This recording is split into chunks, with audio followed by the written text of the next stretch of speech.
Et puis ce soir, le petit message que j'ai sur mon cœur, là, j'aimerais vous parler de quelque chose. Écoutez bien. J'ai un petit mot sur mon cœur, et puis ce mot-là, il est comme ça, écoutez bien. Les textes que je vais utiliser, c'est pour vous faire comprendre qu'il est le véritable héros. J'aimerais vous parler des héros. Amen. Amen. J'aimerais vous parler du véritable texte. Le thème de mon message, c'est le héros contre les héros. Parce que de l'explication et de la définition du mot héros, c'est quelqu'un qui prend le premier rôle. C'est ça le mot héros.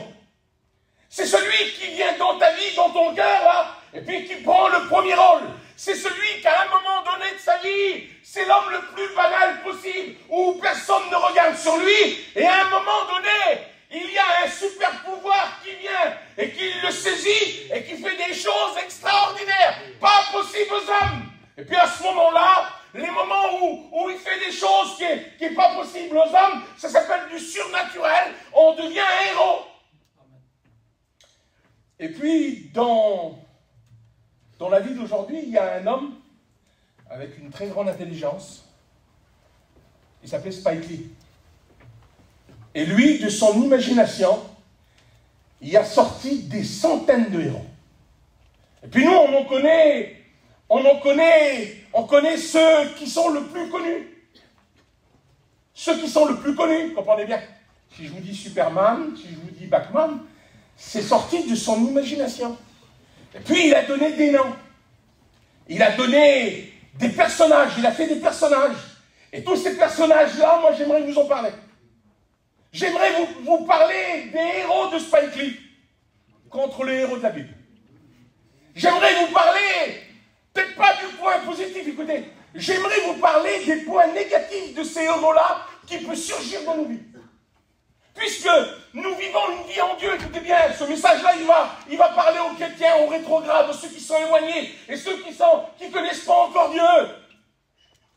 Parce qu'on vit une vie en Dieu. Et puis il semblerait que parfois, écoutez bien, parfois, la Bible, elle nous parle qu'il y a des choses qui triomphent de nous. Et des choses qui triomphent de nous, c'est des parties qui viennent dans nos cœurs, écoutez bien, c'est les héros de ce monde qui agissent dans nos cœurs et dans nos vies. Et à cause que ces héros-là viennent agir dans nos cœurs et dans nos vies, eh bien ça triomphe de nous et on devient des esclaves. Et pour que nous soyons libérés, il faut que le véritable héros, celui qu'on appelle le Christ, celui qu'on appelle l'épée à double tranchant, celui qui est mort sur la croix du calvaire, vienne nous libérer. Vous voulez qu'on rentre mon message ensemble? Amen. Amen. Je vais essayer. J'ai écrit beaucoup de choses. J'ai écrit ici sur cette page, mais je vous promets que je vais vous dire l'essentiel. J'ai envoyé ce message-là à un frère pour qu'il regarde. Et puis en regardant, il a dit, il y a la vérité. Il y a la vérité dans ce message. Parce qu'aujourd'hui, ce message-là, moi, je l'ai prêché dans un endroit où il y avait beaucoup de monde. Et les gens, vous savez ce qu'ils ont fait? Ils ont vu que dans leur cœur, il y avait des parts d'hommes, où les héros, ces héros négatifs, qui nous font faire des choses, ils étaient là. Et qu'ils avaient besoin du vainqueur, du super-héros. Vous voulez qu'on rende mon message? On prie le Seigneur ensemble. Vous voulez qu'on prie le Seigneur ensemble? Rudy, tu pries le Seigneur, Rudy. Seigneur, je veux louer et bénir ton nom, Seigneur mon Dieu. Te dire merci encore, Seigneur. Merci pour ta parole, Seigneur, qui va être annoncée, Seigneur. Seigneur, bénis Bruno, Seigneur, que tu as choisi, Seigneur, afin d'apporter ton message, Seigneur. Seigneur, ton message qui va parler au cœur, Seigneur, mon Dieu. Parce que quand ta parole, Seigneur, est apportée, Seigneur, il se passe toujours un effet dans les cœurs, Seigneur, mon Dieu. Alors, Seigneur, je remets tout entre tes mains, Seigneur. Parce que c'est toi qui fais, c'est toi qui bénis, Seigneur, qui relève, qui encourage, Seigneur. Et à toi la gloire, Jésus. Amen. Gloire à Dieu. De Pierre 2 au verset 19, il dit, il leur promet la liberté quand ils sont eux-mêmes esclaves de la corruption, car chacun est esclave de ceux qui triomphent de lui. Juge 5 au verset 13, l'Éternel me donne la victoire sur les héros. Et puis c'est ce que je veux vous parler ce soir. Et puis cet homme a imaginé dans son imagination, et puis écoutez bien, c'est que de l'imagination, on appelle ça de la fiction. C'est un homme qui a dessiné, et puis qui a créé ces personnages. Ces personnages n'existent pas, ils n'ont aucun pouvoir. Mais dans la fiction, On les appelle les super-héros. Et puis, dans la vie, dans leur vie à eux, ils sont quasiment rien, en vrai. À part quelques-uns, qui sont des hommes connus et des hommes riches, quand on les voit. Mais le premier, il s'appelle comme ça, écoutez bien. Le premier des personnages, il s'appelle Tony Stark. Et puis lui, c'est l'homme, c'est celui qui invente, c'est un philosophe, c'est un homme avec une capacité déjà. Mais qu'à un moment donné, écoutez bien, on l'appelle Iron Man. Vous connaissez? Je sais pas, c'est pour ça que j'ai pris tous ces personnages-là. Parce que vous allez vite retrouver en vous des fois des petites parties de ces hommes-là. Et puis Iron Man, ça veut dire ça, c'est de l'anglais. Ça veut dire l'homme de fer ou l'homme d'acier. C'est ça, hein. Et puis des fois, on devient des Iron Man. Des fois, on met l'armure là. Et quand le Christ nous appelle à faire quelque chose, la Bible elle dit ça, écoutez, je vais vous lire le texte. Hébreux 3, verset 15. Pendant qu'il dit aujourd'hui, si vous entendez ma voix, qu'est-ce qu'il dit? N'endurcissez pas votre cœur. Et puis des fois, contre la volonté de Dieu, on prend les super pouvoirs d'Iron Man. Et puis on rentre à l'intérieur de cette carapace. Et puis pourtant le Seigneur frappe à notre porte. Et puis il nous dit de ne pas aller dans cette telle direction, ou ne pas faire comme ça, ou ne pas parler comme ça, ou ne pas agir comme ça pendant son fréquentage. Et puis nous on prend comme un super pouvoir de décision, de faire ce qu'on veut nous, d'aller dans telle direction, de prendre nos propres choix. Et puis on se renferme sur nous-mêmes. Et puis on fait comme Tony Stark. On parle à la petite voix. À l'intérieur de nous, c'est facile, hein. Puis pourtant, on l'a dans le ciel de gloire, notre Père, qui parle à notre cœur par le Saint-Esprit, par la parole de Dieu. Et puis on devient des Tony Stark. On devient des hommes d'acier. Et puis il semblerait qu'à un moment donné, écoutez bien, parce que c'est comme ça. Il dit, quand on marche avec ces carapaces autour de nous, là, à ce moment-là, on commence à se décourager. Parce que la Bible, elle dit que c'est lui qui renouvelle nos forces chaque matin. Mais quand on prend nos propres décisions, quand on prend nos propres directions, quand on ferme notre cœur, quand on endurcit notre cœur à la parole de Dieu, à l'obéissance de la parole de Dieu, alors on devient des Iron Man. Et puis on croit qu'on a des super pouvoirs. On croit faire des choses qui sont bien, mais malheureusement, écoutez bien, on prend des mauvaises décisions. Romains 2, verset 5. Mais parce que ton endurcissement, il dit, par ton endurcissement et par ton cœur, il dit que ton cœur s'est endurci dans le péché et qu'il n'y a aucun regret à avoir offensé Dieu et que tu refuses de t'améliorer sa conduite. Celui qui ne s'améliore pas ses comportements, il dit, tu amasses un trésor de colère pour le jour de la colère. C'est quelque chose de terrible. Au lieu que tu crois que c'est toi, t'es bien, je prends mes décisions, je fais des excès, je fais des écarts, oui, c'est bien. Mais la Bible, elle dit ça. Par l'endurcissement de ton cœur, tu t'éloignes. Et tu amasses des trésors. La Bible, elle dit ça, écoutez. Tu t'amasses des trésors de colère pour le jour de la colère. Il dit ça, écoutez. Et de la manifestation du juste jugement de Dieu. C'est quelque chose d'important. Et puis je ne veux pas rester sur simplement, il y en a 5 ou 6 que je voudrais avancer. Mais la Bible elle dit ça, écoutez bien. Puisque l'Éternel me donne la victoire sur les héros, écoutez bien. Il y a une possibilité ce soir, et je vais le citer tout le long de la soirée. Il me donne la victoire sur mes héros. Ézéchiel 36 au verset 26. Je vous donnerai un cœur nouveau, je mettrai en vous un esprit nouveau, j'enlèverai le cœur de pierre et je mettrai un cœur de chair. Amen. Il est capable ce soir. Si tu t'es borné à prendre une direction et que tu t'aperçois ce soir par la parole de Dieu que cette direction n'est pas la bonne, tu peux faire demi-tour. Il peut mettre en toi un cœur de chair. Vous savez, je ne voudrais pas tout expliquer, mais un jour j'ai expliqué ça. Comment le cœur devient pierre? Eh bien, c'est par l'effet d'une piqûre d'une bête qu'on retrouve dans la Bible. Ça s'appelle le basilic. Et quand le basilic mordait quelqu'un, là, la chair, elle se transformait et elle devenait pierre. Et le basilic, il est le symbole du péché. Il est le symbole de la désobéissance. Il est le symbole de toutes ces choses qui sont dans ce monde. Il dit, vous retrouvez dans le livre d'Isaïe. C'est Isaïe 53, je crois. Il dit, vos mains sont couvertes de crimes, là. Vos mains sont couvertes de sang, vos lèvres profèrent le mensonge.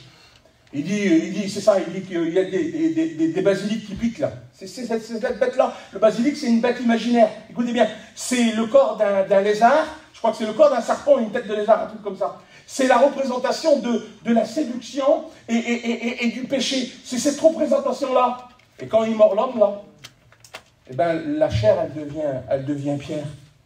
Mais le Christ, il a le pouvoir contraire. Il enlève la pierre.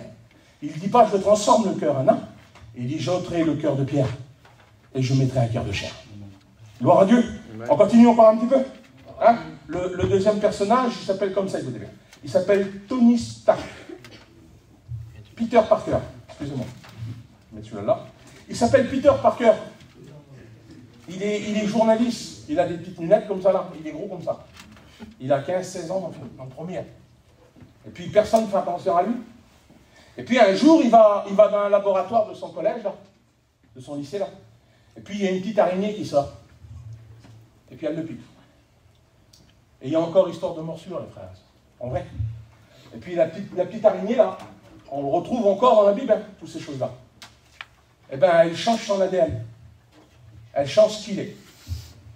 Et puis de ses mains là, il sort comme des filaments gluants.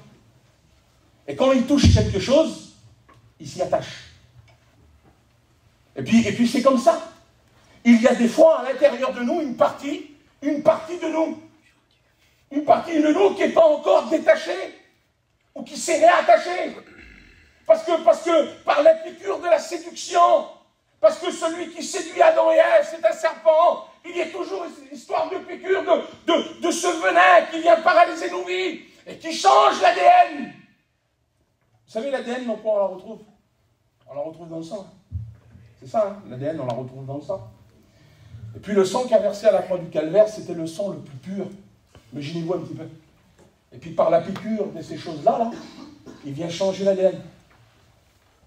Tu n'es plus un chrétien, tu n'es plus un enfant de Dieu.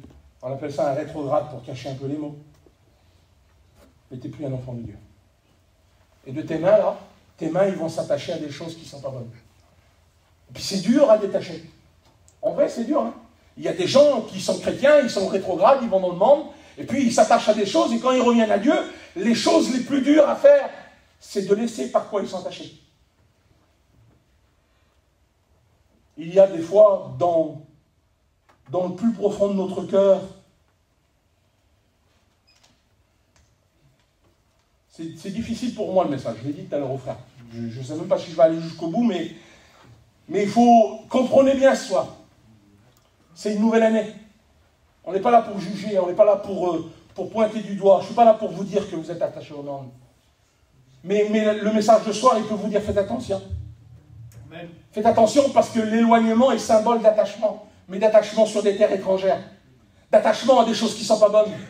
Faites attention d'aller dans des endroits et puis que votre cœur soit séduit par ces endroits-là et que la piqûre à l'intérieur de vous, là, elle est des fois difficile à enlever ou à arrêter. Parce que quand on commence à s'attacher à des choses, eh ben on donne tout.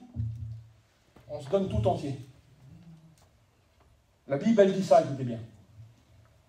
La Bible, elle dit que Démas, écoutez bien les mots, elle dit que Démas a abandonné pour s'attacher au siècle présent. Écoutez bien. Il a abandonné les disciples. Et puis ses mains se sont attachées à des villes où il y avait des choses belles, comprenez bien, des endroits où il y avait des choses bonnes pour pouvoir se distraire.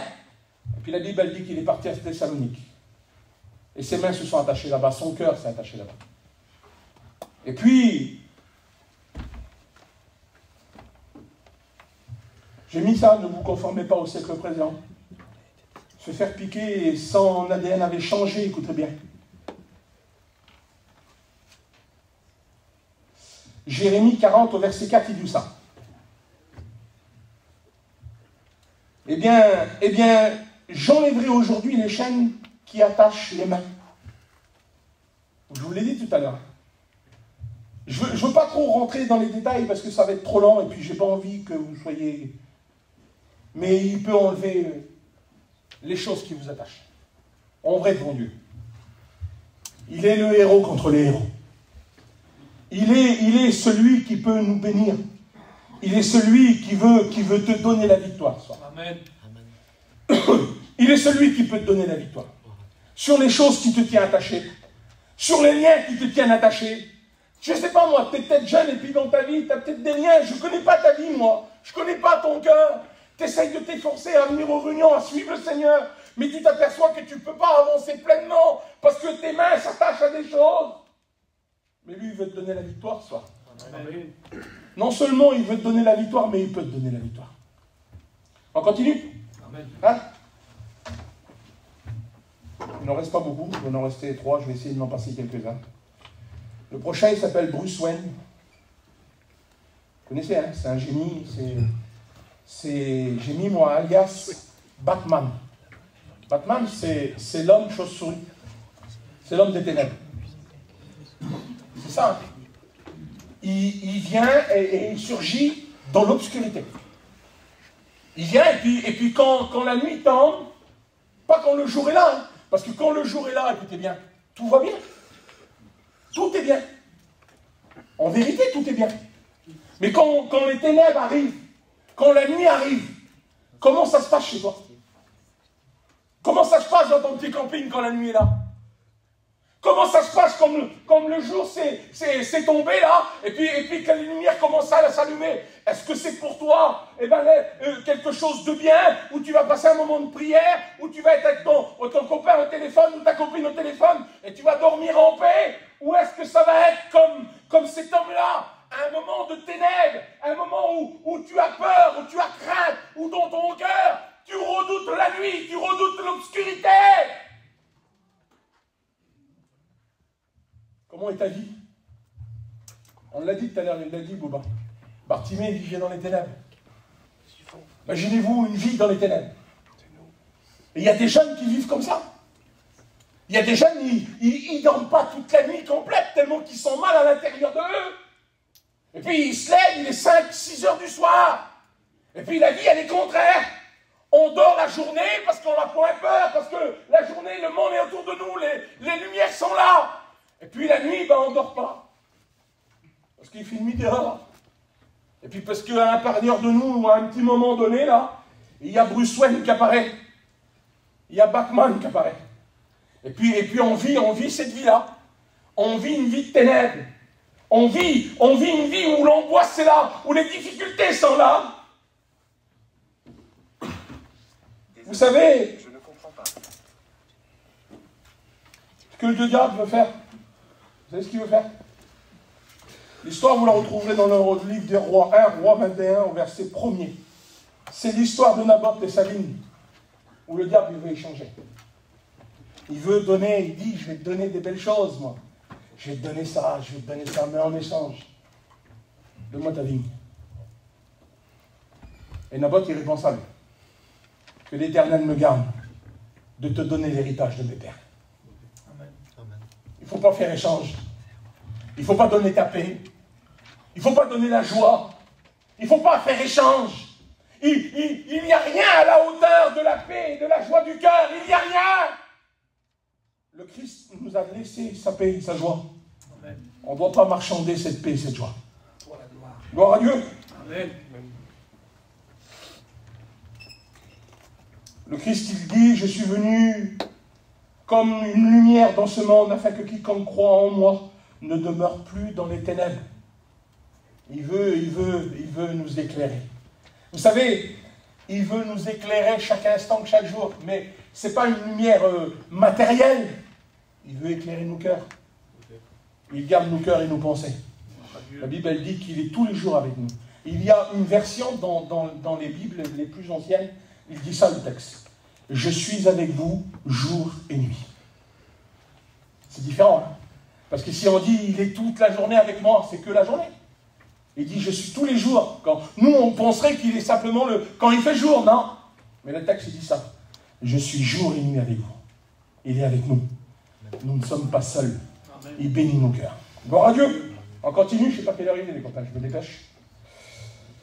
Le prochain, il s'appelle Clark Kent. Et il y en a peut-être des Clark Kent ce soir, hein? Ben, c'est Superman, ça veut dire le super-homme ou la super-femme. Ben oui, c'est l'explication, écoutez bien. C'est Samson qui est pris par les Philistins, là. Il est attaché, il est sur les genoux de Dalila. Je suis obligé d'aller là, hein, de toute façon, c'est pas compliqué. Puis il dit, moi Samson, le petit soleil, moi Samson qui a pris une mâchoire d'âne fraîche et qui a tué 1000 hommes avec, moi Samson qui a déchiré un lion d'œuf, moi, j'ai une partie de Superman dans moi. Je m'en sortirai comme les autres fois. Je m'en sortirai. Je passe un désert, je passe un moment compliqué, mais je n'ai pas besoin de la communion. Je n'ai pas besoin de le dire aux frères. Je n'ai pas besoin de prier. Je n'ai pas besoin de tout ça. Je n'ai pas besoin de faire, il y en a qui disent, écoutez, de faire des manières comme les autres qui font. Je vais m'en sortir. Mais malheureusement, Samson, vous savez comment il a fini? Il a fini avec les yeux crevés, attaché à une meule, comme une bête sauvage, parce qu'il se croyait un super-homme. Ne nous croyons pas supérieurs à ce qu'on est. Parce qu'on n'est que des mendiants. La Bible, elle dit ça. Nous sommes des mendiants. Hein. Nous sommes des mendiants et lui, il est le Tout-Puissant. Il dit, heureux les pauvres. Qu'est-ce que c'est qu'un pauvre? C'est celui qui n'a rien. Et en vivant sur un royaume où un roi règne, où il dispense, où il donne à ses bienfaiteurs qui sont là, et il nous donne ce qu'on a besoin de chaque jour, chaque vie, chaque instant. Il ne faut pas que nous nous croyions plus forts. Chaque jour, dans nos cœurs, on a besoin de reconnaître qu'on n'est rien sans lui. Vous savez, la Bible, elle dit ça, on le cite souvent, Jean 15, 5. Séparés de moi, vous ne pouvez rien faire. Il dit, plusieurs versions, détachés de moi, vous ne pouvez rien faire, et sans moi, vous ne pouvez rien. Donc on a besoin de comprendre qu'on n'est pas des Superman. Vous savez, il y en a des fois, ils mettent le max là, puis la cape là. Puis ils croient survoler les problèmes. Puis j'en connais un, moi. On le retrouve dans le livre de Luc 15. Vous connaissez cette histoire? On l'appelle le fils prodigue. Il a pris tous ses biens, il a dit, moi je vais vivre une belle vie. Il a mis l'épée là, la cape là. Il a mis le petit Max. Hein? Le plus beau des Superman.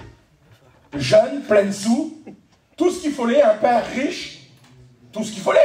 Puis il a dit, moi, je vais aller visiter, je vais faire des voyages, je vais aller dans des beaux endroits. Et puis vous savez où on l'a retrouvé, le Superman qui va voler très très haut, qui veut voler très très haut? Parce que c'est ça, Superman, il veut voler très haut. Parce qu'il a des visions, des lasers. Puis il voit le défaut des autres, il regarde aux autres, et puis il regarde tout le monde. Puis il dit, moi, je suis le plus fort des plus forts. Vous savez, on le retrouve dans une boue qui sent vraiment mauvaise et qui n'est pas du tout belle. En train de garder des pourceaux. Et il est tout seul. Lui qui croyait avoir des amis partout, que c'était un homme terrible, à l'intérieur de lui, eh bien justement, ces points négatifs là, du Superman, l'ont fait partir loin de la maison du Père. C'est peut-être un peu éloigné des fois. On ne sait pas, dans cette nouvelle année, peut-être qu'il y en a qui se sont un peu éloignés.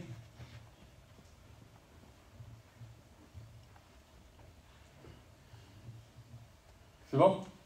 Vous avez fini? Ça devait être intéressant. Hein? On continue? Amen. Gloire à Dieu. Et puis la Bible, elle dit ça. À un moment donné, le Superman, il a reconnu. Il a reconnu en lui qu'il avait besoin du Père. Il a reconnu en lui que c'était un misérable. Vous savez ce qu'il voulait, le Superman, qui a dépensé des tonnes de sous? Vous savez ce qu'il voulait? Des miettes de pain. Il voulait des morceaux de pain. Il a reconnu en lui que l'épée, la cape et le max, ça ne servait à rien du tout. De survoler, de se faire croire mieux que tout le monde, dire j'ai un mieux que tout le monde, je suis un caractère, moi je sais faire, je sais. Il a compris que ça ne valait rien du tout. Il a compris que le Superman l'emmenait loin, loin, loin, dans une terre étrangère, dans les ténèbres et dans la boue. Et ce soir, le Christ Il est celui qui t'accueille à bras ouverts. Amen. Il est celui qui veut te donner la victoire sur tes héros. Tu as peut-être des héros dans ta vie ce soir, ou tu n'en as peut-être pas. Je ne sais pas moi. Mais tout ce que je sais, c'est que tu as besoin dans ta vie. Comme moi, j'ai eu besoin un jour. Chaque personne a eu dans son cœur un héros, comprenez bien. Et puis un jour, Dieu nous a donné la victoire sur nos héros. Je ne sais pas, c'est peut-être ton soir ce soir, regardez, ça ne paraît pas la réunion ce soir. Mais on a peut-être besoin de plus se concentrer sur lui, sur la parole ce soir. Amen. Au lieu de parler à l'un à l'autre et de rigoler. On a peut-être besoin ce soir, et puis on ne veut pas l'admettre, et puis on joue un petit rôle, on essaie de discuter, de rigoler, pour ne pas comprendre qu'on a besoin de lui. La Bible, vous savez ce qu'elle dit la Bible? Et ils ont fermé les oreilles de leur cœur de peur qu'ils se convertissent. C'est la Bible qui dit ça. Tu as peut-être besoin d'ouvrir les oreilles de ton cœur. Tu as peut-être besoin de comprendre ce soir. Vous savez ce qu'elle dit la Bible? Elle dit que l'humilité précède la gloire. Amen. Elle dit que celui qui avoue et délaisse obtient miséricorde. C'est bien beau de dire à tes copains, je suis fatigué, j'en ai marre, c'est bien beau. Mais est-ce que tu vas au pied de la croix lui dire? Est-ce que tu vas au pied de la croix au maître de dire, Seigneur, tu vois combien je suis fatigué, combien dans ma vie il y a des choses qui sont venues et qui n'étaient pas, et j'ai besoin d'un renouveau, j'ai besoin que tu me donnes la victoire sur les héros qui viennent faire du mal à ma vie. Continuons encore un peu. Amen. Ah. Amen. Depuis tout à l'heure, je parle des héros, on en parlait d'une héroïne. Hein? Son nom, elle s'appelle comme ça, elle s'appelle Raven. Vous connaissez? Elle est capable de prendre l'image, l'apparence de plusieurs personnes. Et son nom veut dire corbeau. Son nom veut dire mystique. Mystique, ça veut dire, ça écoutez bien. Mystique, ça veut dire quelque chose de caché. Et puis malheureusement, écoutez, peut-être que là, il n'y en a pas. Mais dans les rangs l'été, on a des Ravens. Ça chante à la chorale. Ça chante des cantiques. Ça donne des petits versets. Ça rend témoignage. Et puis à un moment donné, on ne sait pas pourquoi, quand il arrive septembre, eh ben, le mystique en eux réapparaît. Et puis Raven, qui était la chrétienne exemplaire, elle devient la reine du disco. Ouais. Je ne peux pas vous dire autre chose, moi. C'est vrai, c'est comme ça. Allez dans tous les amusements, Raven. Parce que le mystique qui était caché, l'amour du monde qui était caché, c'était vraiment bien caché. Et puis aux autres, elle ne disait rien. Et puis après, on l'apparence. Et puis quand elle revient dans la salle, là, ça revient une chrétienne. T'as rien compris, en une fraction de seconde. Et le week-end prochain, il y a la soirée 1990, là. Elle est repartie dans les soirées 1990. Et c'est Raven. Elle est capable de prendre plusieurs apparences. Et puis elle essaye de se cacher. Parce que quand elle est angoissée ou que ça ne va plus dans sa vie, comprenez bien, ça ne va plus dans son fréquentage de ce qu'elle fait, la première des choses qu'elle fait, elle vient à la réunion. Et puis elle croit que tout va s'arranger dans son fréquentage, parce qu'elle est assise sur la chaise là. Mais Raven, ce qu'elle ne comprend pas, c'est qu'il faut mettre son cœur ouvert et que le soleil de la justice rentre dans sa vie. Amen. Pour pouvoir purifier son cœur. Amen. Et que le parti de Raven qui est caché dans son cœur, la partie de corbeau, c'est le corbeau, c'est noir, c'est pas terrible. C'est pas du tout terrible. La Bible, elle nous appelle à être une colombe. L'Église, c'est la colombe, c'est la pureté. Amen. C'est pas de mélange.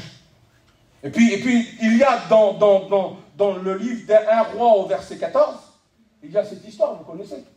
C'est la femme de Jéroboam. Et puis elle, la femme de Jéroboam, écoutez bien, la Bible, elle dit que son fils Abidja était malade. Et puis quand il y a un problème, c'est ce qu'on fait. Hein. La Bible, elle dit qu'elle va vers un ancien, un homme qui était là. La Bible, elle dit qu'il était aveugle. Écoutez bien. J'ai un copain, moi, qui a dit ça un jour. Il a dit, vous savez, la femme de Jéroboam, c'était une reine. Et puis elle ne pouvait pas se présenter avec un regard triste. Et c'est pour ça qu'elle était maquillée, qu'elle avait un max. Ou qu'elle était maquillée en vérité, cachée. Elle avait caché son visage, le véritable visage. Et puis quand elle vient vers la personne qui est là, il est aveugle. Et il dit sur elle, écoutez bien, il ne dit pas autre chose. Il ne dit pas qui es-tu, non. Il dit, Ande femme de Jéroboam. Quel coup dans le cœur. Quel coup dans le cœur. Steven, en croyant d'être déguisé là, en croyant que personne ne la reconnaît, personne dans la rue ne l'avait reconnue, mais la parole de Dieu, vous savez ce qu'elle est? Elle est le livre qui révèle. Amen. Et puis elle est capable de dire ce soir, si tu as vécu en étant mystique, Raven, si tu as été capable de prendre une apparence, Et bien ce soir, lui, il est capable de donner la victoire sur tes ennemis, je vais le citer toute la soirée, de donner la victoire sur tes héros, pour que tu deviennes une véritable créature, une nouvelle naissance en toi. Amen. Une nouvelle créature en Dieu. Gloire à Dieu. C'est possible. C'est fatigant de vivre une apparence, une fausse apparence, c'est très fatigant. À un moment ou à un autre, devant Dieu, vous allez baisser les bras de vivre une apparence. L'apparence, on ne peut pas la vivre. Hein. On peut la vivre quelques temps, quelques mois, 1 an, 6 mois. Mais au bout d'un moment, on baisse les bras. Parce que vous savez ce qui nous tient? C'est l'amour du Christ. C'est lui qui renouvelle nos forces. C'est lui qui prend soin de nous. C'est lui qui nous encourage. Et puis en vivant une apparence fausse, on ne peut pas recevoir les bienfaits. Parce que Dieu ne serait pas juste sinon.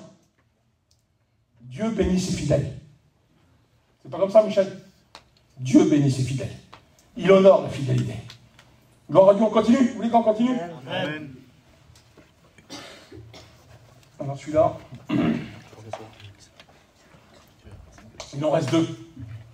On finit, il n'est pas tard, il est moins 20. J'en ai parlé à Stéphane tout à l'heure. J'avais classé le 5e et le 6e. Mais je vais vous dire le 6e avant le 5e. Et je vais terminer par le 5e. Parce que je l'avais sur mon cœur depuis un certain temps. Et puis aujourd'hui, on s'aperçoit que dans la jeunesse, ça touche beaucoup la jeunesse. Hein? Je vais vous parler de celui-là, il s'appelle Bruce Banner. Vous connaissez? C'est un physicien, c'est une personne avec une capacité, une intelligence sur terre. Et devant Dieu, on retrouve ça dans notre jeunesse. En vrai, dans leur état naturel. Aujourd'hui, la jeunesse, je vous le dis, vous êtes des jeunes avec une intelligence, vous n'allez pas à l'école une minute, vous savez lire, vous savez écrire. Il y a des musiciens chez nous, il y a des jeunes qui gèrent des choses et qui s'occupent dans l'œuvre de Dieu, je vous parle. Hein. Vous avez aujourd'hui une capacité que nos anciens n'avaient pas. Nous, on a été un peu les transitoires entre deux, mais on s'aperçoit aujourd'hui des jeunes illettrés, il n'y en a plus. En vrai, tout le monde vit une vie aujourd'hui avec les réseaux sociaux et tout ce que vous voulez. Vous ne faites pas 1 heure d'école, vous connaissez tout. Devant Dieu, vous connaissez tout. Et puis lui, quand on le voit dans les films, quand on a besoin d'une réponse, quand on a besoin d'une solution, écoutez bien, qui on l'appelle? On l'appelle Bruce Banner. Et puis lui, il vient. Mais malheureusement, Bruce Banner, il y a des moments, c'est plus Bruce Banner. Ça me fait mal dans mon cœur. Ça me fait mal dans mon cœur parce qu'on voit. Il y a quelques temps en arrière, on a été avec un copain et puis un jeune, il était prêt à taper sur son père.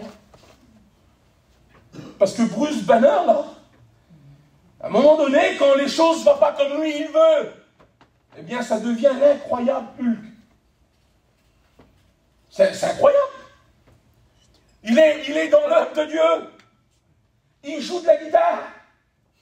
Il est sur les CD. Il est dans les conventions. Il vend des choses. Il fait tout pour dans l'œuvre de Dieu. Il a une capacité hors pair. Je vais vous parler de tout ça après. Je vais vous parler de la capacité. Ben oui.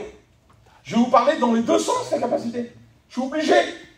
Et puis, il a une capacité extraordinaire. C'est un homme de Dieu. C'est une jeune de Dieu. Écoutez bien, c'est une jeune chrétienne qui vit une vie de Dieu. Mais il y a des moments où dans son cœur, il y a des parties de l'incroyable Hulk. On n'aurait jamais cru ça d'elle. Aller à l'église, elle a du mal à élever la voix tellement elle est timide, tellement. Et puis lui, il a du mal quand on lui demande à chanter un cantique. Il n'ose pas. C'est le plus doux du monde. On n'ose pas, on n'entend pas parler. Parfois, il y a des jeunes, on ne connaît pas le son de leur voix. Et puis quand ils sont chez eux, quand ils veulent la paire de basket ou ce que vous voulez, le voyage, la neige, tout ce que vous voulez, il y a à l'intérieur d'eux quelque chose qui se passe. Et puis on devient des incroyables. On est capable de mal parler à ses parents. On est capable d'insulter sa mère. Dire des choses sur sa mère, c'est même pas la peine. Dire des choses sur son père, sur son frère ou sur sa sœur. Je l'ai sur mon cœur, je dis comme ça. Et puis on devient des personnes incroyables. Ben oui. On est choqués. Choqués de ce qui se passe. Il y a quelques temps en arrière, il y a eu un séminaire. Il y a eu un séminaire à la neige. C'était des copains à moi qui l'avaient fait il y a 7-8 ans de ça. 5-6 ans à peu près, 7-8 ans. Et c'est pour ça que depuis ce temps-là, il n'y a plus de séminaire. Il n'y a que là, l'année dernière, qu'ils ont recommencé, les garçons. Il y a 2 filles qui se sont battues. Dans un séminaire, imaginez-vous un petit peu, un séminaire à la neige. Puis 2 chrétiennes, ils se sont battus. Vous savez ce qui s'est passé? Le SAMU est venu les chercher. Non mais imaginez-vous un peu l'embarras des copains qui avaient préparé le séminaire. Parce qu'ils avaient eu tous les 2 le même copain. Imaginez-vous un petit peu. Ils se sont battus pour le garçon. Et là, ils se sont battus en vrai. Écoutez bien, les garçons, ils m'ont expliqué ça, écoutez bien. Il y avait des poignées de cheveux comme ça par terre. Ils sont tués. Et pourtant, ils faisaient partie chacun différente d'une église. Et pourtant, ils faisaient partie chacun différente de la chorale. Ils faisaient partie chacun différente. Quand ils allaient au rallye de jeunesse, ils chantaient tous chacun dans une chorale différente. Et puis le Bruce Banner, l'incroyable Hulk, est apparu dans leur vie. Ils ont commencé à s'insulter, ils ont commencé à se battre ensemble. Mais il n'y a pas qu'avec des gens que tu ne connais pas. C'est parfois dans le foyer où ça devient difficile. Où on dit des choses, on fait des choses. Vous savez, un vase brisé, difficile à arranger. En vrai, c'est difficile à arranger. Et puis des fois, ben, le Hulk, l'incroyable Hulk, il brise tout. Des fois, entre frères et sœurs, après ça, c'est difficile. On ne se parle plus. On ne se parle quasiment plus. Et puis la Bible, elle dit ça, écoutez bien. Le psaume 37 au verset 8. Il dit, laisse la colère, abandonne la fureur, ne t'irrite pas. Ça serait faire le mal. Vous imaginez un petit peu? En vérité, c'est des choses terribles. Il dit, c'est le mot de cet homme-là. C'est, j'aurais jamais cru ça. Écoutez bien, ses vêtements se déchirent. Et puis c'est à ça qu'il veut arriver, le diable. S'il veut te donner les ténèbres contre la lumière pour être comme Batman, s'il veut te donner la cape pour que tu puisses voler de ton orgueil, de ton être orgueilleux là que tu es là, puis que tu atterris, ben, tu te tues. C'est ça en vrai. Il va essayer de te faire monter un peu pour que la chute soit plus forte. Et puis il va essayer de te faire vivre dans les ténèbres pour que lui t'enlève la lumière. Et puis là, ce qu'il veut lui, c'est que ta chair intérieure, ton vieil homme, il prend de la place. Il prend de la place. Parce que lui, il a des choses à te proposer. Écoutez bien les jeunes, j'aimerais que vous faites attention à ça. Écoutez bien, devant Dieu. Laissez-moi 5 minutes, je termine. Laissez poser vos téléphones, je vais vous parler de quelque chose. Écoutez bien. Lui, ce qu'il veut là, c'est que le vêtement du salut, écoutez bien, le vêtement du salut que le Christ nous a donné, écoutez bien, il a des limites. Parce qu'on le tâche, vous êtes d'accord? On le tâche. Il y a parfois du péché volontaire où on fait des choses où on ne voulait pas et puis on demande pardon. Puis le Seigneur nous bénit. Mais lui, ses vêtements, ils se déchirent. Les coutures se déchirent. On s'aperçoit que l'être intérieur, il prend tellement de place que le vêtement du salut ne l'arrête plus. Il n'est plus contrôlé. Et c'est ce que le monde veut de vous. Il veut que la Bible ne vous contrôle plus. Il veut que quand le Saint-Esprit vous parle dans vos cœurs, il n'arrive plus à vous contrôler. Il veut que le vêtement qu'il a payé si cher à la croix du Calvaire, ce vêtement qui a été lavé dans le sang de l'agneau, ne vous laisse plus de limite et que vous soyez libre à faire ce que vous voulez. Et puis il veut vous offrir un vêtement. Je vais vous expliquer une histoire d'un jeune homme qu'on appelait David. Un jour, David avait un objectif de libérer Israël, de devenir un homme de Dieu, de devenir le deuxième roi d'Israël, de posséder des terres, de posséder des richesses, d'être devant Dieu l'homme au cœur de Dieu. Et puis Saül a entendu ça. Il a dit, faites-le-moi appeler. Et puis vous savez ce qu'il lui a offert? Il lui a offert un vêtement trop grand. Parce que David était limité par la volonté de Dieu. Mais en lui offrant Saül ce vêtement trop grand, il voulait exploiter en lui qu'il puisse grandir dans la volonté de ce monde. Et c'est ce que le diable veut faire, c'est ce que le monde veut faire. Il veut vous offrir un vêtement avec du potentiel intérieur où vous pouvez vous épanouir et faire ce que vous voulez, sortir, aller dans des endroits où vous voulez. Et puis Saül, David l'a mis. Et puis David, il a vu que dans ce vêtement-là, il n'y avait pas de limite. David a vu que dans ce vêtement-là, où Saül le portait, l'Esprit de Dieu s'était retiré de lui. David a compris ça instantanément. Puis vous savez ce qu'il a fait? Il a enlevé ce vêtement. Il a dit non. Non, je ne veux pas de ce vêtement-là. Non. Je veux agir selon la parole de Dieu. Je veux me laisser diriger selon la parole de Dieu. Et écoutez bien, je veux me laisser corriger selon la parole de Dieu. Tu vis des injustices, ce n'est pas ta révolte qui fera mieux. C'est la justice de Dieu qui te rendra justice. Amen. La Bible elle dit qu'on sert un Dieu juste, un juge. La Bible elle dit ça, écoutez. Il est le juste juge. Il juge avec droiture. Si tu souffres aujourd'hui parce que tu vis une injustice, lui rendra justice. C'est pas en criant, en voulant faire toi-même des choses. C'est en le laissant agir. En le laissant te bénir. Amen. Gloire à Dieu. Gloire à Dieu. Jacques 1 au verset 20. Écoutez bien. Car la colère n'accomplit pas la justice de Dieu. Imaginez-vous. Car la colère n'accomplit pas la justice de Dieu. Payan, un jour, il nous disait ça, écoutez bien. Il disait, les enfants après le Christ, ils l'ont humilié, ils lui ont arraché la barbe. Il disait ça. Il disait, il regardait les hommes dans les yeux. Il disait ça, Payan. Il disait, il ne fermait pas les yeux de peur que ceux qui le regardent pensent qu'il est en colère contre eux. Imaginez-vous un peu l'amour de Dieu. C'est ce qu'il disait, lui. Il disait ça. Il dit, il regardait les hommes, et puis il disait, Père. Il disait ça, écoutez. Père, pardonne-leur. En voulant dire, moi, je les ai déjà pardonnés. Père, pardonne-leur. Parce qu'ils ne savent pas ce qu'ils font. S'il aurait voulu là, écoutez bien, s'il aurait voulu être le super Hulk, imaginez-vous, c'est le Christ. Il a tout pouvoir, on va y venir là après. Il a tout pouvoir, il peut tout faire. Mais lui, il nous a aimés le premier. Alors c'est à nous de lui montrer notre fidélité. De le suivre avec fidélité. De rester dans les limites de la parole. De ne pas vouloir régler nos camps par notre colère ou par nos poings. Gloire à Dieu. Je continue, le dernier. Hein, je fais le dernier personnage et puis après on va prier le Seigneur. Le dernier personnage, j'en ai parlé à Steven et puis ça a toujours été un peu comme ça, écoutez bien. Mais aujourd'hui, je m'aperçois que c'est de plus en plus. Et puis le dernier personnage, il s'appelle Scotland. Vous connaissez Scotland, hein? Son nom, c'est Ant-Man. C'est l'homme fourmi. Son pouvoir à lui, c'est ça. C'est quand il y a une difficulté ou un problème, il disparaît. Et on ne le voit plus. Et puis, il y a plein de jeunes comme ça, écoutez bien.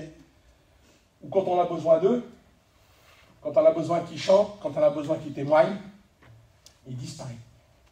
La honte s'empare d'eux, ils deviennent comme une fourmi, et puis s'ils se pourraient cacher en dessous de la chaise, ils le feraient. On est des enfants du Seigneur. En nous, habite le roi des rois. Amen. Il dit, je ne vous ai pas donné un esprit de timidité, mais un esprit de force. Parce que lui, il est tout puissant. La Bible elle dit qu'il a tout pouvoir dans le ciel, parce que c'est un céleste qui vient du ciel, mais il est venu sur la terre. Et sur la terre, il avait tout pouvoir. Et puis nous, il semblerait que quand il nous parle, quand dans nos cœurs, là, parce que moi aussi j'étais jeune, je ne suis pas vieux moi, j'ai 42 ans, 43 ans à peu près. Et je me suis baptisé en 98, le 12 juillet 98. Je me suis converti en 93 ou 94, à peu près 95, 94. Je me suis converti, j'avais 14 ans, à peu près je me suis baptisé, j'avais 15 ans. Ça fait à peu près 27 ans, 28 ans, 30 ans, je ne sais pas. Mais moi aussi, dans mon cœur, écoutez bien, moi aussi, dans mon cœur, ça a été difficile. C'est pour ça que je vous parle de ça. Parce qu'aujourd'hui, on prêche la parole de Dieu, mais ça n'a pas toujours été comme ça, écoutez bien. On a été jeunes aussi. Et puis des fois, la honte s'emparait de nous. Notre cœur battait à l'intérieur pour dire un petit mot, là. Et puis la honte, elle nous clouait sur la chaise. On va devant Dieu. Et puis on repartait tout triste. Parce que Dieu nous avait demandé quelque chose. De chanter un cantique ou de témoigner. Et puis on ne l'avait pas fait. Et puis on devient cette partie à l'intérieur de nous, là. C'est pas grand-chose pourtant, hein. Écoutez bien. C'est pas péché ce que je vous parle. C'est la partie à l'intérieur de nous de Ant-Man. On a honte de tout. On a honte de témoigner. Et pourtant, on passe des heures au téléphone. On passe des heures avec nos copains à parler. Et quand il s'agit de travailler pour Dieu, de travailler pour Christ, vous savez, un jour, un homme, écoutez bien, ça se trouve dans le livre des Juges, écoutez bien. La Bible, elle dit que l'ange de l'Éternel vient s'asseoir sous le térébinthe qui appartient à la famille de Joas. Et sous le térébinthe, là, il y a une espèce de fosse. Et dedans, il y a un homme. Il s'appelle Gédéon. Il est caché. Parce qu'en face, il y a un combat. En face, l'ennemi, il est là. Et là, il est caché, il est tranquille. Il est en train de faire ses petites affaires pour sa famille, pour lui, sa petite famille. Mais l'ange de l'Éternel veut quelque chose de lui. Et puis l'ange de l'Éternel lui parle. Et vous savez la réponse qu'il fait, lui? Il dit, quoi, moi? Moi, tu es témoigné à la régionale ou au rallye de jeunesse, moi? Moi, chanter un cantique tout seul? Mais je ne pourrais pas prier pour la réunion, moi? Je ne peux pas. Déjà, ma famille, dans ma famille, il n'y a pas de chrétien. Il y a juste moi. C'est ça la réponse qu'il lui dit. Et moi là, c'est ça qu'il dit Gédéon. Il dit, ma famille est la plus petite dans Manassé. C'est ça les frères. Hein? Et il dit, moi, je suis le plus petit de ma famille. Imaginez-vous un peu la honte qui s'empare de lui, là. Comment que Dieu lui parle. Il semblerait que c'est impossible. Il semblerait que ce Gédéon-là ne fera jamais rien de bon. Il semblerait qu'il ne s'engagera jamais dans rien. Il semblerait qu'il ne veut rien faire. Et il semblerait que c'est impossible. Eh bien, laissez-moi vous dire que c'est possible. Amen. Écoutez bien ce que je veux vous dire. Mon neveu s'est converti. Il était tout jeune comme vous, là.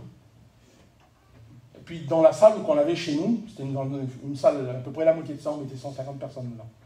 Et au milieu, il y avait un pilier. On l'a gardé 6 ans, l'église. Il a resté 6 ans dans un pilier. Devant Dieu.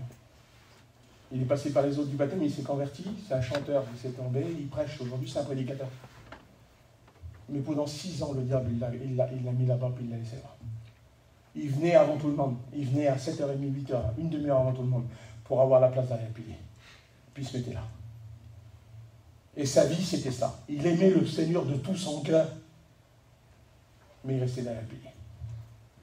Dès l'instant qu'il rentrait dans l'église, là, Ant-Man venait sur lui, il devenait une petite fourmi là, et il se cachait derrière le pilier. Et puis la parole de Dieu parlait, les cantiques lui parlaient. Imaginez-vous un peu. Hein.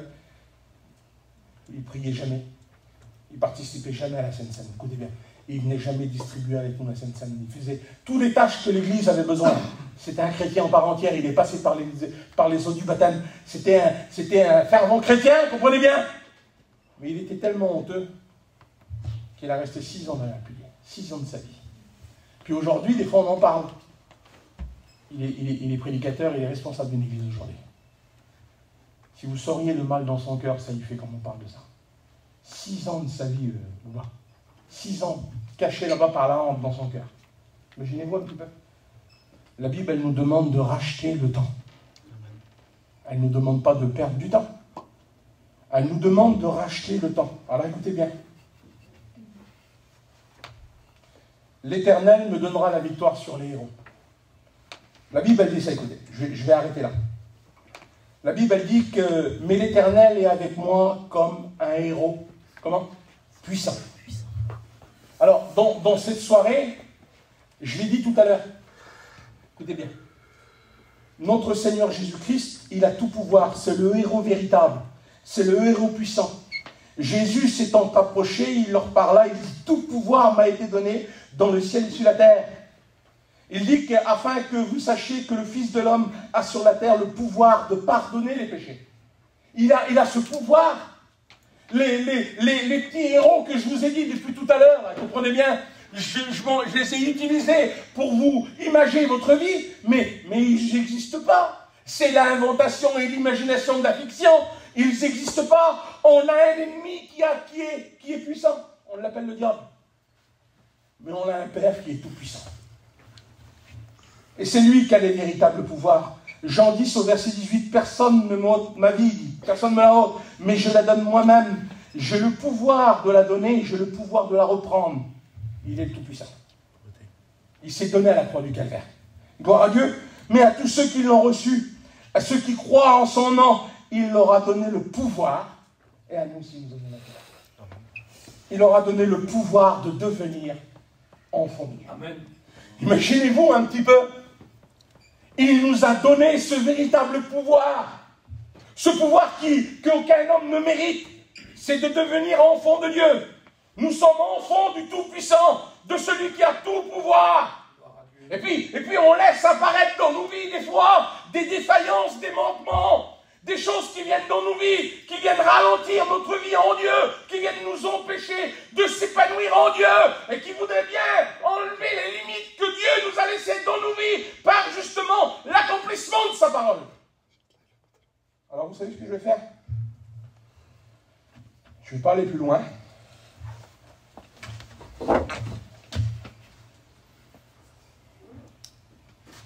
Écoutez bien ça.